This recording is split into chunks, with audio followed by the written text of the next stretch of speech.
বাংলাদেশকে চাঁদাবাদ, সন্ত্রাস, দুর্নীতি, বৈষম্যমুক্ত করেই আমরা ঘরে ফিরবো ইনশাআল্লাহ। ইলেকশন কমিশনের ইন্টেনশন কিন্তু ভালো নয়। বাংলাদেশের জনগণকে এভাবে বোকা বানানো যাবে না। মোরা দেশ গড়তে জুলাই পদযাত্রা আরম্ভ করছি।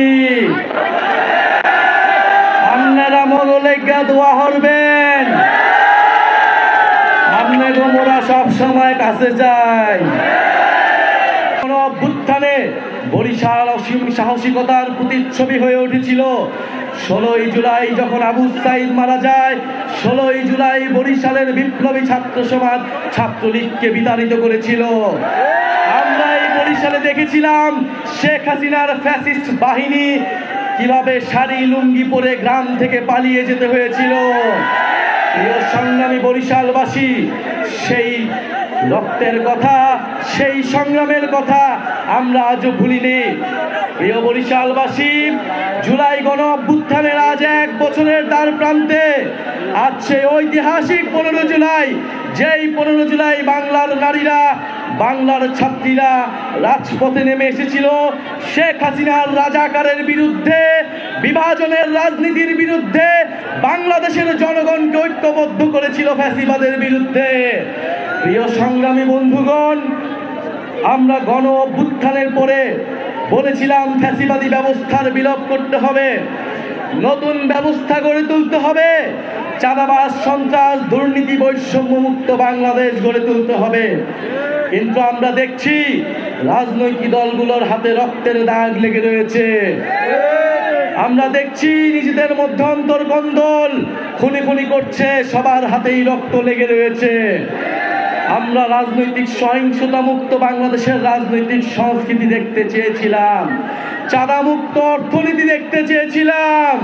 কিন্তু বরিশালবাসী, গণ অভ্যুত্থানের শক্তি, তরুণ প্রজন্মের শক্তি এখনো ঘুমায় যায়নি, রাজপথে এসেছে। বাংলাদেশকে চাঁদাবাদ, সন্ত্রাস, দুর্নীতি, বৈষম্যমুক্ত করেই আমরা ঘরে ফিরবো ইনশাআল্লাহ। প্রিয় বরিশালবাসী, আমরা বলেছিলাম বাংলাদেশের মানুষের যে ইনসাফের উন্নয়ন করতে হবে।